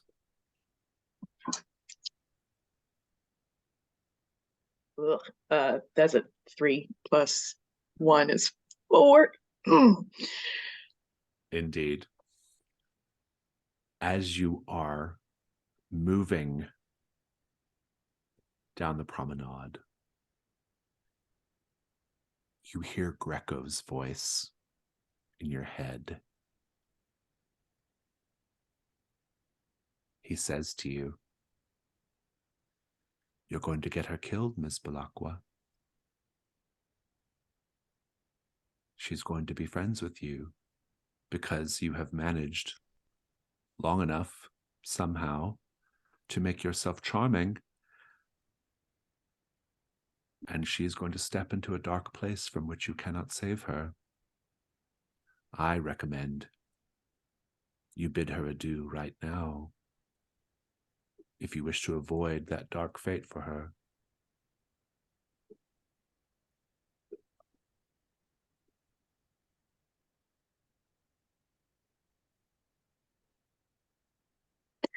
don't think Victoria cares Oh. enough about Albertina.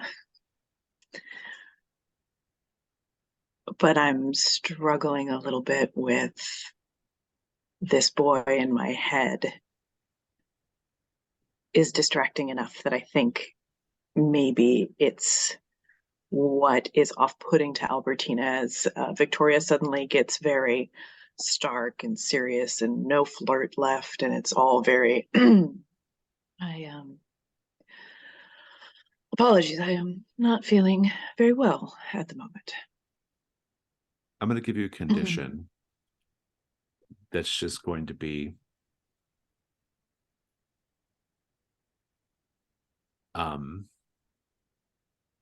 something with Greco. I don't know exactly what. Maybe like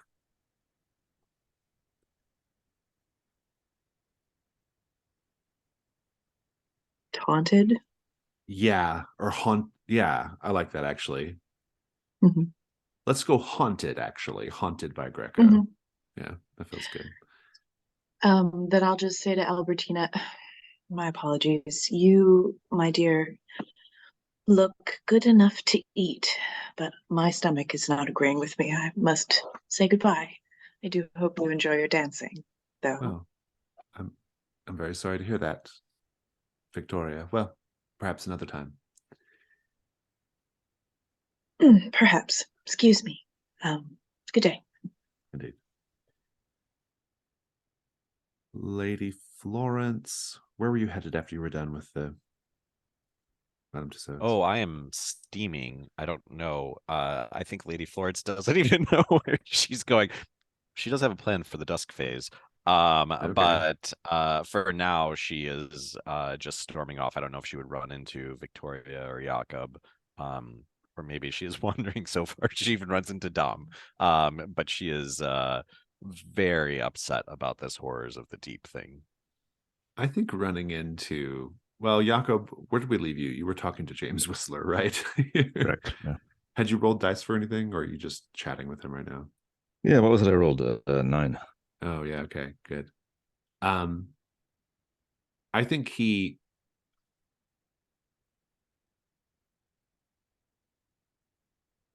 the clue is what he's kind of already told you, which is that basically there are locals in the area who don't like Cremorne Gardens. They find it to be a public nuisance, and they're doing their best to get it shut down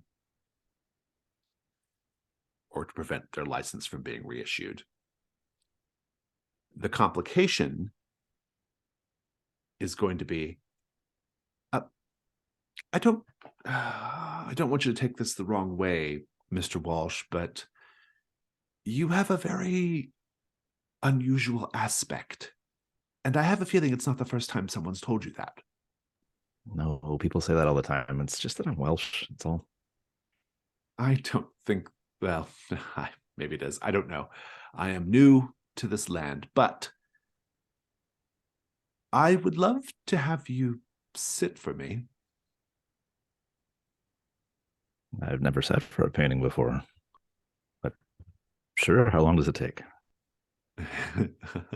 Well, one does not normally rush the artistic process, Mr. Walsh, but maybe you'd like to come by tonight and I can do some pencil sketches. Sure, I have nothing else planned. That sounds lovely. That can be more dry by then too. And that's just your complication, just that like James Whistler's wants to paint you. So Whistler's Martian. It's gonna be a great painting. It's gonna be a great painting. He like sets you down in a rocking chair. It's like, no, this is not quite right. Fantastic. I think we're getting pretty close to being done with the day phase here. Let's connect up Victoria and Lady Florence, since you're both Lady Florence. You can be kind of coming back to Cremorne Gardens. Victoria, you're both kind of in a state right now. So let's just have that scene. Did you learn anything of interest, Lady Florence? Oh, did I find something of interest? Horrors of the deep, horrors of the deep. The only horror of the deep that they need to be worried about is this horror of the deep. My goodness, Lady Florence, are you all right? You were in quite a state. Oh, it all comes down to flag, doesn't it? Doesn't it, Victoria? It's always about flag. That has not been my experience, but it certainly does seem to be yours. I, on the other hand, have been rebuffed and insulted and frankly just surrounded by rude, awful humans all day. And I want Exactly. to leave this place. Precisely. Thank you, Hmm. Victoria. Finally, we agree on something. Well, then take my arm and let us be gone from this place at once. Foul, foul place, isn't it? I hope the fishmen eat everyone alive. Victoria ponders this and cannot disagree. Very good. Well, Dom, how do you well, so you've just decapitated the body. And Gastrell Yes. turns around and he says, "Ah, my dear,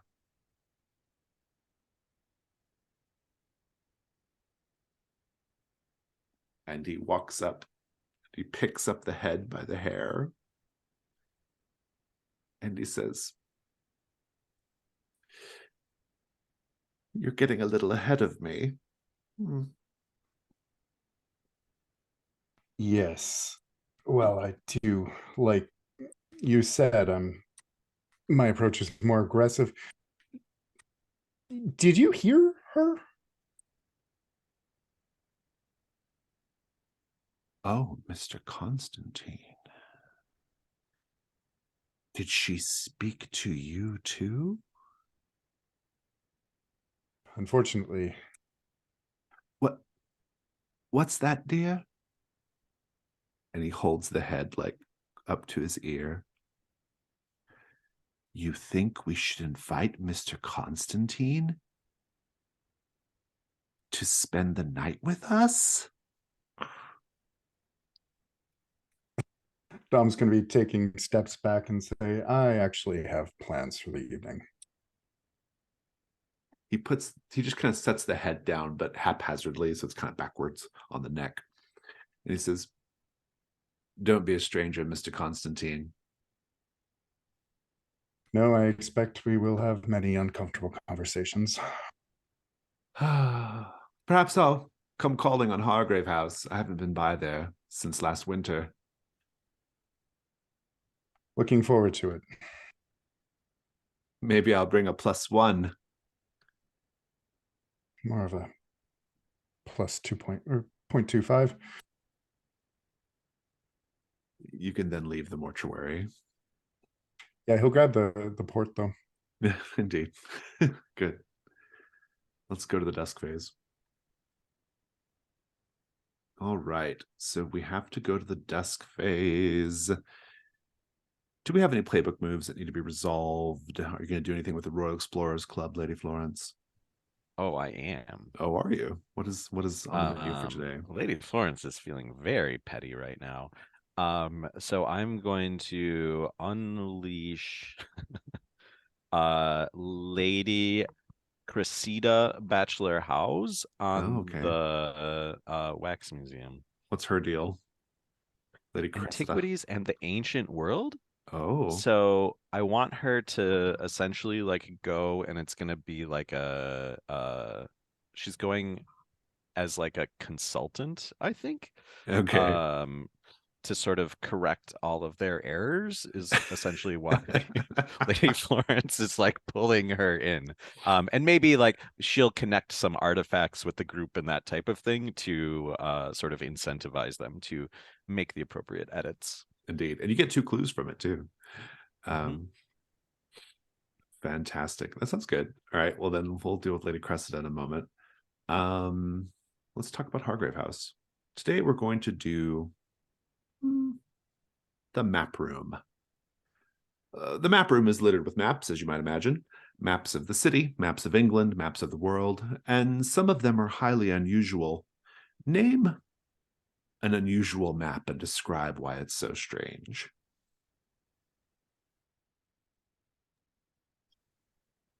You see, you unfurl a map is canvas, and it looks like sea charts with flows around continents, but you realize that they're not continents at all. They're stars.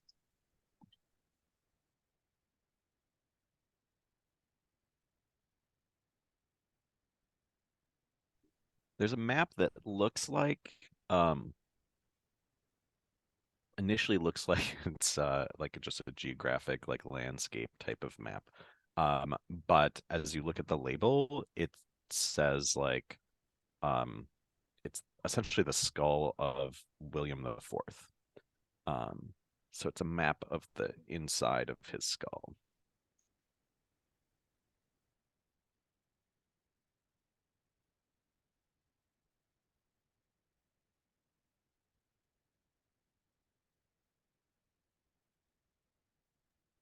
I think there is a map of a group of mountains in Antarctica. And notable on it is a plateau that seems to say Rang Lang. Very good. And there's a map that supposedly shows the surface of Venus, and yet the roads drawn on it are a precise match to the roads of England. Fantastic. Who has well, are we answering a question right now, or are we still letting things simmer a bit? I don't know if we want to flat roll on the Abbey or not, because I think that's what we're at with all of our clues, right? Is it 6? Yeah, well, and if you If don't we're have a going for that theory one. yet, yeah. My theory is for 8. Like, I don't have a 6 clue theory. We have more than enough to answer the first creature question. Yeah, it's a pretty straightforward question too. Is there really a creature, or is this a hoax?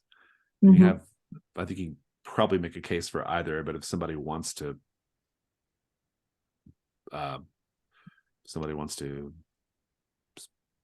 definitively say here and roll the dice, we can do it. If the creature is a hoax, we could say that it's one of Admiral Flagg's men that just gets dressed up in a fish monster costume to try and drum up business. I like the idea of tying it to our good lady Florence, which would Mhm. make it real. Some aggrieved gill folk come back to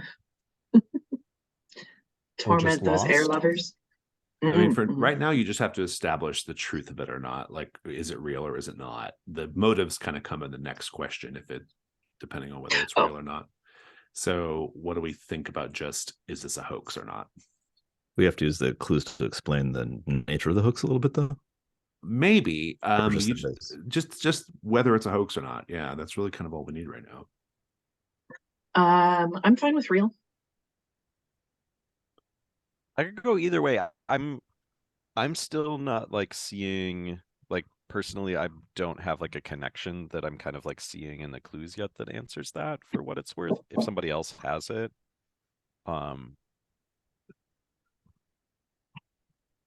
we can start pitching. I'm having a hard time seeing it. About all I could come up with would be a little more detail of the scrimshaw drawing shows one of these domed cities of the Guildfolk. Oh, with a giant pearl inside the domed city, and it's like, all right. I mean, we can add the context of the dome on the scrimshaw. I think that would be pretty cool. Which would suggest that the fish creature is real, then, I think. Because there are such creatures in the world, we know from Lady Florence. That's just one clue. but I am open to other explanations. Maybe the giant pearl is came from somebody who has been in the ocean recently. I don't know, but so, well, what if Flag is at least partially aware of Lady Florence's time under sea and the entire horrors of the deep, this is a plan to draw out Lady Florence, and of course there's going to be some gruesome like final exhibit of the horrors of the deep with the plan to have like Lady Florence there impaled on a harpoon when the full thing's done or whatever. I don't know, but the that giant pearl, like Admiral Flagg paid a hell of a lot of money to get the actual giant pearl that was from the actual undersea dome of the Gilfolk. Oh yeah. So I think if you were to like work in that chimera clue from the mastermind list, I think that would probably speak to this being right. I forget we can use the mastermind clues. Yeah. Like if you wanted to use that one, and then you have the scrimshaw with the dome, and then that also would connect up the horrors of the deep exhibit of this just being like a big grand sort of like FU from Admiral Flagg to Lady Florence. I think that's an intriguing idea. And the pearl, I think that would be 4 clues. That would be the flat roll, which is not too bad. What do we think? I mean, I'd really want to hear what Mike has to say. More. I'm okay with the pitch. We're gonna keep going. Feels, yeah. There's no rush, so I'm okay if we keep poking around. Yeah, I think it might be good to accumulate a couple more here. Yeah. Okay, well, in that case, let's keep going. Do we have any unresolved Janus Mask prompts? All right, go for it, Ms. Belacqua. In this case, it is prompting me a Mask of the Past, the first time that I had a sexual experience with a dark entity.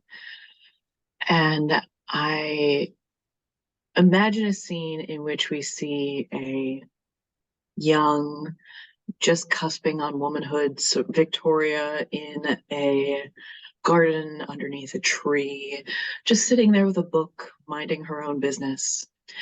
And as the sun begins to dip in the horizon, we see the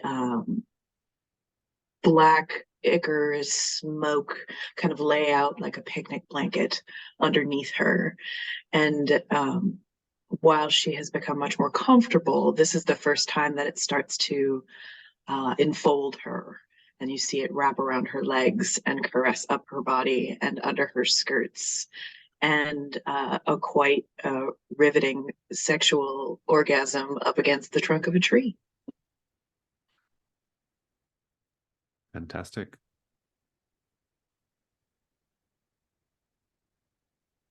Well, we have 30 minutes left in our session.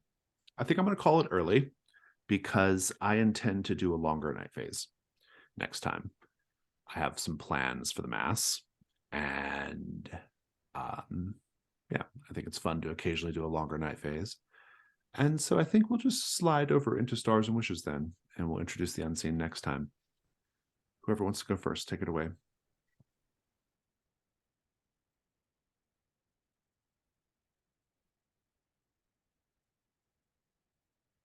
I'll start. I just loved Victoria and Lady Florence's interactions today with Greco and with the people of Madame Tussauds. That was just such a cool little just glimpse into their I guess their fragilities as well as their egos. I mean, we've seen the egos before, but seeing it be challenged so clearly was great. I really liked Victoria being up against someone who is objectively more in touch with this stuff than she is, and just not accepting that. No, that cannot be. I love that. Jakob, in just every interaction, I just love the way you're playing him as this innocent, but I mean, he is innocent. He's just also not human, and it's a great combo. If he does get painted, I would recommend the little green boy, Harmony in red. It was, yeah, just lots of good scenes. Dom, at the Abbey was a lot of fun, and I'm glad he didn't go to Cremorne Gardens, because seeing everyone else deal with the more, I guess, the more physical threat this time was a good contrast to what Dom normally does. And yeah, Jason, the dead girl actually speaking was unexpected and a good twist.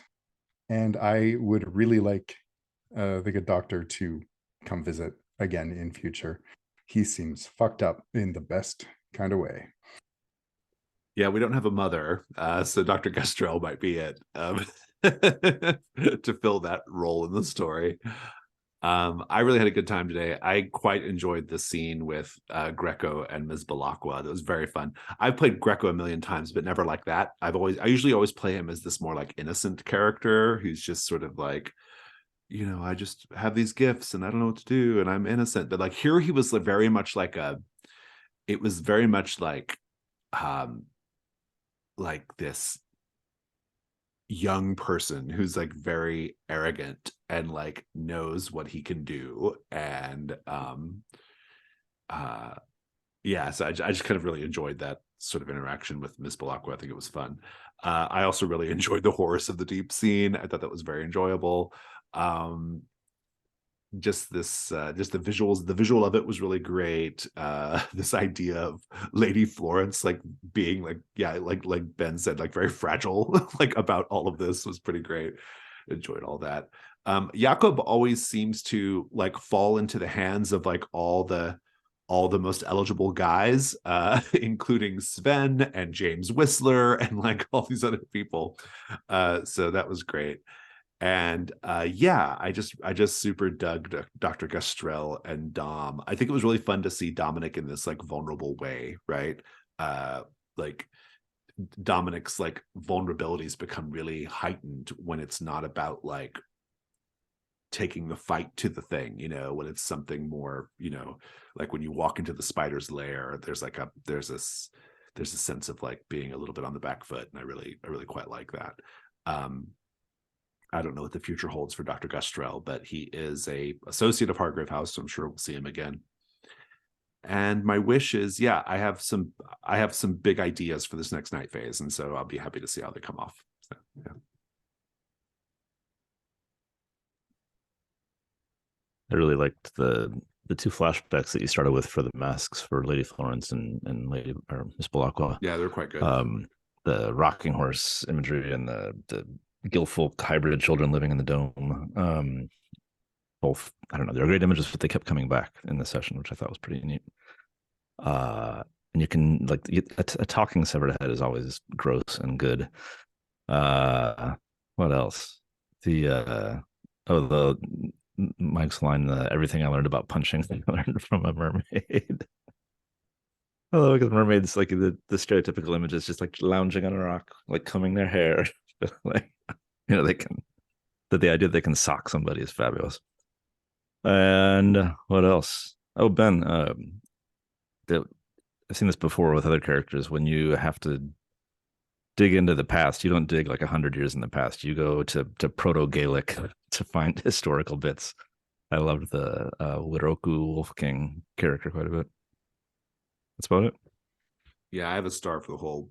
I'll second the stars on the Janus Mask prompts in the beginning. Those were really great, and how they kept getting reincorporated into the scene was really fun, or into the game, and also for the Wolf King. I loved all that. I felt like we learned a lot about the characters today, and that was really fun.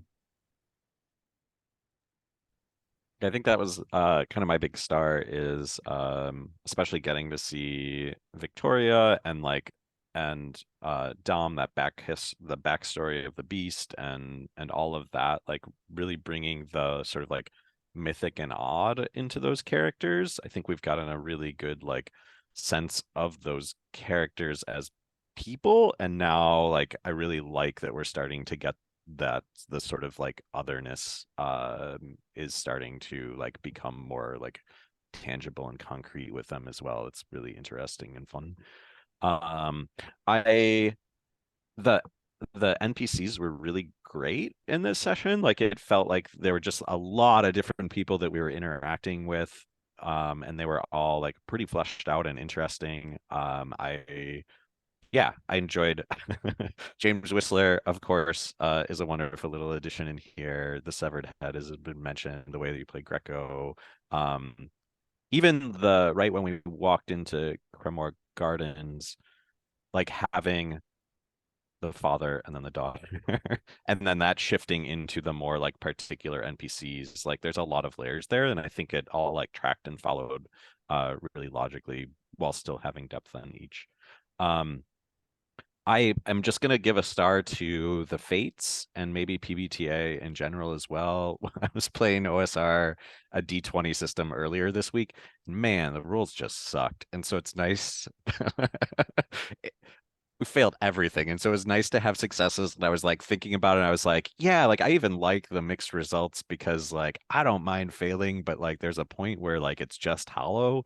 And that's oh, it's so deflating. And yeah, so it's nice to have some successes under the belt. And then also I think what was interesting about that is even though from my perspective Lady Florence was getting successes, like she was as mad.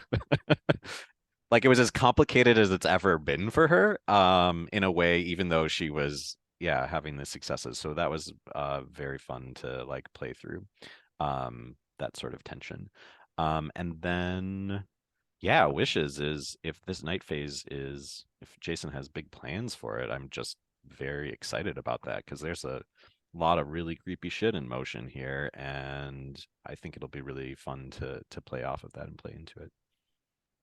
I have another star as well for it's kind of an ongoing, it's a star about like an ongoing thing in the campaign, which is essentially like Miss Balakwa constantly getting like cock blocked, you know, and like and and this time it was Greco and Albertina, right? Like Miss Balakwa just cannot catch a break as far as that goes.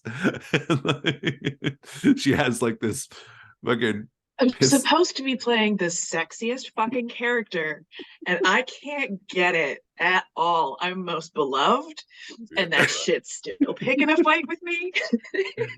And this, I just like the idea of this like kind of like, you know, pissant psychic boy being like, oh no, she's gonna die. Yeah. Like, give it Calls up. me. Well, I was having flashbacks actually. Star, absolutely, for all of that interaction. Like, Jason, you and I get the acidic roleplay conversations. Like, there's a pitch there we hit. And I was thinking back to the little dapper boy from our previous campaign. That little shit wanted to stir some shit with Willoughby as well. And so I was getting echoes of that. I also really liked how vulnerable I felt as a character because I'm trying to make moves and do things, but my character seems to keep running up against that wall. That's fun for me. I know Mike was just saying how it's not fun to fail, but it's different because you're not literally beating your head up against the wall. You're like, nope, okay, well, I'll try around it. Nope. And that's fun for me as a player. So it's been good. Stars again, I feel like a lot has been covered, but in addition to the Gill folk, calling Admiral Flag some sort of air-loving person, like that's a huge insult to Lady Florence. Hilarious. I like the lurker kind of just in the background being trapped in the kitchen basement at Hargrave House. That is something that might come up again in a real way, but right now that's just no one's paying attention. It's fine. We got a baby vampire down there, even though it's not okay. It's gonna end up being a problem. Stars for yeah, again, the jump scare that you get from a dead body beginning to talk, that actually happened in game in a really interesting way that I loved. And again, just everybody's so much fun to riff off of. So even Lady Florence, you and I having that moment where we could just like fetch about what a terrible day we were having.